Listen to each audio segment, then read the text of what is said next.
Hi friends, எல்லாருமே எப்படி இருக்கீங்க? நல்லா இருக்கீங்களா? லாஸ்ட் டைம் நம்ம வீடியோல வந்து இந்த சாரியை எப்படி ஃப்ரீ ஃபிளிட் பண்ணி பாக்ஸ் ஃபோல்டிங் பண்ணணும் அப்படிங்கிற வீடியோ வந்து ஃபுல்லா பார்த்துருந்தோம். சேம் அதில் வந்து நிறைய பேர் வந்து மோஸ்ட்லி கமெண்ட்ல என்ன சொல்லியிருந்தீங்கன்னா, சாரி வந்து அந்த ஃப்ரீ ஃபிளிட் பண்ணதை வந்து வேர் பண்ணியே காமிங்க சிஸ்டர், அது எப்படிங்கிறது எங்களுக்கு சரியா தெரியல அப்படின்னு கேட்டிருந்தீங்க. உங்களுக்காகவே நான் இன்னைக்கு இந்த ஃப்ரீ ஃபிளிட் பண்ண இந்த சாரியை எப்படி நம்ம வேர் பண்ணணும் அப்படிங்கிறத ஸ்டெப் பை ஸ்டெப்பா சொல்ல போறேன். ஸோ வீடியோவை ஸ்கிப் பண்ணாம ஃபுல்லா பாருங்க. வாங்க இப்போ வீடியோக்குள்ள போகலாம்.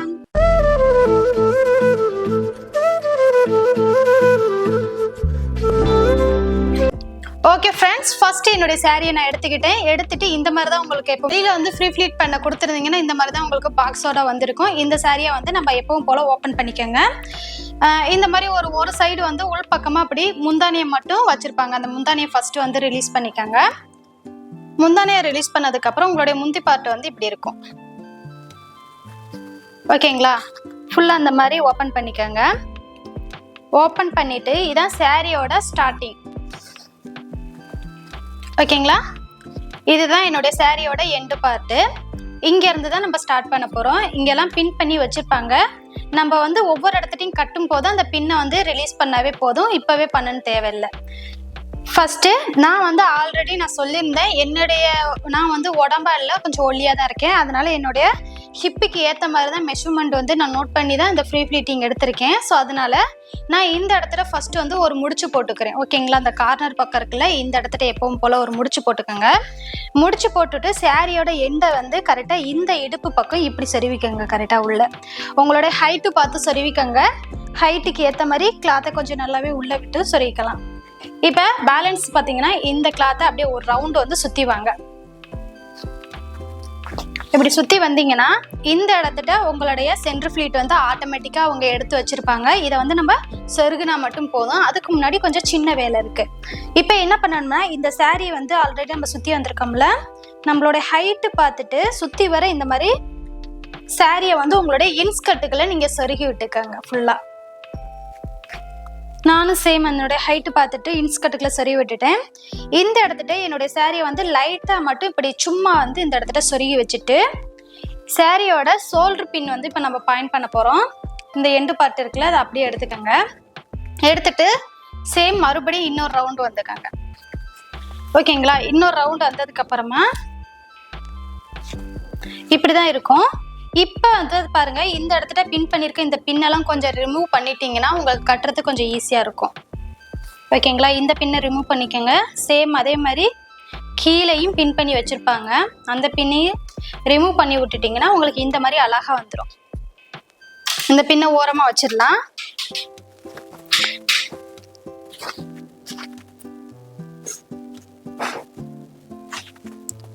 ஓகேங்களா? இந்த இதை கொஞ்சம் லைட்டாக அப்படி உதறி விட்டுட்டு உங்களுடைய ஷோல்டர் இருக்குது பார்த்தீங்களா, கரெக்டாக அந்த இடத்துட்ட உங்களுடைய சாரியோட அந்த பார்ட்டை கொண்டு வந்து போட்டுக்கோங்க. இங்கே ஆல்ரெடி மெஷர்மெண்ட் எடுத்து தான் இந்த பின் வந்து நம்ம பண்ணி வச்சுருக்கோம். இந்த இடத்த அப்படியே நம்மளுடைய ப்ளவுஸில் வச்சு பின் பண்ண போகிறோம். ஓகேங்களா? ப்ளவுஸில் கரெக்டாக இந்த ஷோல்டர்கிட்ட இங்கேருந்து தான் மெஷர்மெண்ட் எடுத்திருப்பீங்க. அந்த இடத்துட்டையே இந்த பின்னை வந்து ஃபஸ்ட்டு பண்ணிக்கோங்க. நான் வந்து பின் பண்ணிக்கிறேன். இப்போ இந்த இடத்துல பின் பண்ணதுக்கு அப்புறமா இப்படியே விட்டுறக்கூடாது. ப்ளவுஸில் இந்த பேக் சைடு இந்த இடத்துலையும் கரெக்டாக ஒரு பின் பண்ணிக்கோங்க. அப்போ தான் பார்க்கும்போது கொஞ்சம் நமக்கு நீட்டாகவே இருக்கும்.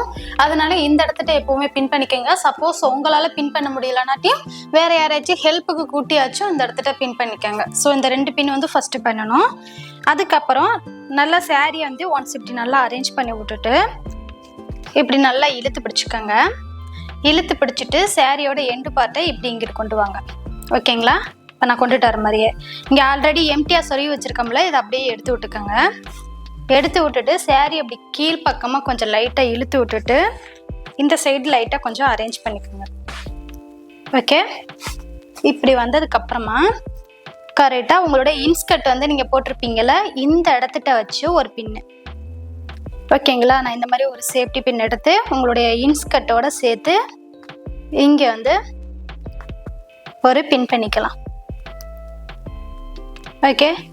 இந்த மாதிரி பின் பண்ணதுக்கு அப்புறமா நம்மளுடைய சாரியோட ஆல்ரெடி மடிப்பு இருக்குது பார்த்தீங்களா, இந்த இதை கரெக்டாக உங்களோட ஹைட்டுக்கு ஏற்ற மாதிரி ரிமூவ் பண்ணிவிட்டு சாரியோட ஹைட்டு பாருங்கள். என்னுடைய ஹைட்டு பார்த்தீங்கன்னா கரெக்டாக இந்த அளவுக்கு இருந்துச்சுன்னா ஓகே அப்படின்னு தோணுது. அதுக்கு நான் எடுத்துக்கிறேன். கீழே ஏதாச்சும் மடங்கி இருந்துச்சுன்னா இப்படி கையிலே ஃபஸ்ட்டு ஒன்ஸ் நல்லா எடுத்து விட்டுட்டு, இப்போ உங்களுடைய ஹைட்டு நல்லா பார்த்துட்டிங்களா? பார்த்ததுக்கப்புறமா இந்த இடத்துட்ட இப்படி 1 by 1 அரேஞ்ச் பண்ணுங்கள். ஓகே, இந்த மாதிரி அரேஞ்ச் பண்ணிவிட்டு உங்களோட ஹைட்டு ஓகேவா அப்படின்னு பார்த்துட்டு கரெக்டாக உங்களுடைய இன்ஸ்கர்ட்டோட இந்த இடத்துட்ட வச்சு ஒரு பெரிய சேஃப்டி பின் வச்சுருந்தீங்கன்னா இந்த இடத்துட்ட உள் பக்கமாக வச்சு இப்படி லாக் பண்ணிடுங்க.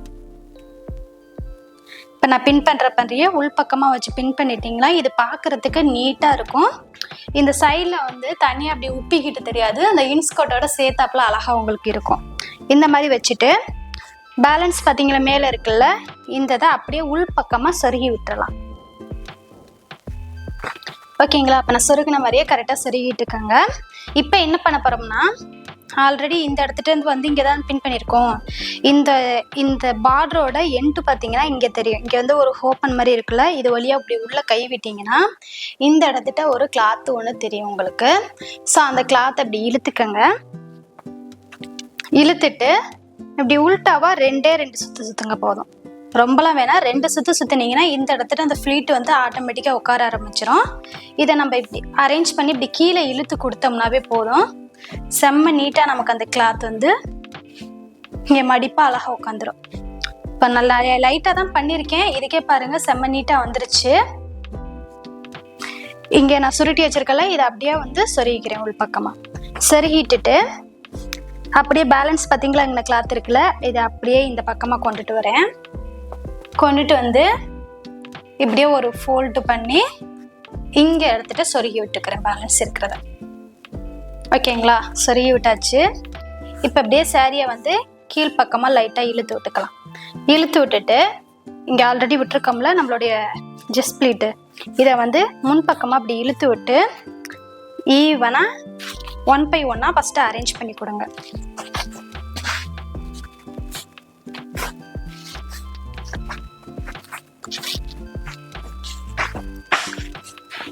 ஓகேங்களா? இந்த மாதிரி அரேஞ்ச் பண்ணி கொடுத்துட்டு இந்த இடத்துட்ட இப்போ உங்களுடைய கையால் இப்படி கீழே இழுத்து விட்டிங்கன்னா செம்ம நீட்டாக அந்த சாரி வந்து உக்காந்துரும். ஓகேங்களா? இப்போ தெரியும்னு நினைக்கிறேன். ஸ்டெப் பை ஸ்டெப்பாக பாருங்கள் அழகாக வந்து உட்காந்துருச்சு. இப்போ இந்த இடத்துட்ட கரெக்டாக அரேஞ்ச் பண்ணி முடிச்சுட்டு இந்த சைடு வந்து அசிங்கமாக தெரியக்கூடாதுன்னு நினச்சிங்கன்னா இதோட ஃபஸ்ட்டு இந்த ஃப்ளீட் இருக்குது பார்த்தீங்களா, இந்த ஃப்ளீட்டை எடுத்து உங்களுடைய இன்ஸ்கர்ட்டோட வச்சு உள் பக்கமாக பின் பண்ணிட்டீங்கன்னா இங்கே சைடில் பார்க்கும்போது செம்ம நீட்டாக இருக்கும். தென் வந்து இடுப்பு தெரியாமல் இருக்குன்னு நினைக்கிறவங்க சேம் அதே ஃப்ளீட்டையே எடுத்து இந்த இடத்துட்ட வச்சு இங்கேயும் ஒரு பின் பண்ணிட்டீங்கன்னா உங்களுக்கு இடுப்பும் தெரியாது, செம்ம நீட்டாக இருக்கும் சாரி பார்க்குறதுக்கு. அவ்வளவுதாங்க, நம்ம ஃப்ரீ ப்ளீட்ஸ் ஆன சாரியை வந்து குயிக்காகவே கட்டி முடிச்சாச்சு. இது வந்து நான் இப்போ உங்களுக்கு சொல்லிக்கிட்டே கட்டுறதுனால கொஞ்சம் டைமிங் எடுத்த மாதிரி தெரியும். பட் ஆனால் நீங்கள் ஓனாக கட்டும் போது வெறும் 5 நிமிஷத்தில் இந்த சாரியை வந்து நீங்கள் குயிக்காகவே கட்டி முடிச்சிடலாம். நீங்கள் அந்த மாதிரி வேறு எங்கேயாச்சும் வெளியில் ஃபெஸ்டிவல்க்கோ எங்கேயாச்சும் அர்ஜென்ட்டாக போகிறீங்க அப்படின்னு நினைக்கிறவங்க ஃபஸ்ட்டு நாளே இந்த மாதிரி சாரி ஃப்ரீ ப்ளீட் பண்ணிவிட்டு செகண்ட் டே வந்து இந்த மாதிரி குயிக்காக கட்டிட்டு போய்கிட்டே இருக்கலாம். ஓகேங்களா? இன்றைக்கி நம்ம வேர் பண்ணியிருக்க இந்த சாரி எப்படி இருக்குன்னு ஃபுல்லாக பார்த்துட்டோம். இப்போ நான் வேர் பண்ண இந்த சாரியை என்னுடைய ப்ளவுஸ் போட்டு வேர் பண்ணிட்டு வந்து காமிக்கிறேன் எப்படி இருக்குன்னு. ஃபைனலி நம்ம இந்த சாரி பாருங்க ப்ளவுஸ் போட்டுட்டு வேர் பண்ணிட்டு வந்துட்டேன். சாரி எப்படி இருக்கு? வேர் பண்ணியிருக்க விதம் நல்லா இருக்கா? இந்த மாதிரி தான் நம்ம ஃப்ரீ ப்ளீட் பண்ண சாரியை வந்து வேர் பண்ணணும். ஸோ இது மாதிரி பண்ணாமல் வேற மாதிரி பண்ணீங்கன்னா உங்களுக்கு கரெக்டாக அந்த இது வந்து செட் ஆகாது. ஸோ இந்த வீடியோ உங்களுக்கு பிடிச்சிருந்துச்சுன்னா ஒரு லைக் பண்ணுங்க, ஷேர் பண்ணுங்க, கமெண்ட் பண்ணுங்க. அப்படியே பக்கத்தில் இருக்க பெல் ஐக்கானையும் கிளிக் பண்ணுங்க. அப்போதான் நான் போடுற வீடியோக்குண்டான நோட்டிஃபிகேஷன் எல்லாமே உடனுக்குடன் அப்டேட் ஆகிக்கிட்டே இருக்கும். இப்போ புதுசாக வந்து ஹைப் அப்படின்னு ஒரு ஆப்ஷன் வந்து ஓப்பன் ஆகிருக்கு. லைக் பண்ணதுக்கப்புறம் உங்களால் முடிஞ்சிச்சுன்னா ஒரு ஹைப்பும் கொடுத்துருங்க. ஸோ அப்போ தான் நம்மளுடைய வீடியோ வந்து அதிக ரெக்கமெண்டேஷன் ஆகும், நிறைய பேருக்கு யூஸ்ஃபுல்லாகவும் இருக்கும். இந்த வீடியோ உங்களுக்கு யூஸ்ஃபுல்லாக இருந்துச்சு அப்படின்னு தோணுச்சுன்னா உங்கள் ஃபேமிலி அண்ட் ஃப்ரெண்ட்ஸ் சர்க்கிளையும் மூவ் பண்ணி நமக்கு சப்போர்ட்டை கொடுங்க. ஓகேங்களா? நல்லா இருக்கா? பாய். நெக்ஸ்ட் வீடியோல என்ன மாதிரி வீடியோ போடலாம் அப்படிங்கறத கமெண்ட்ல சொல்ல மறந்துடாதீங்க. பாய்.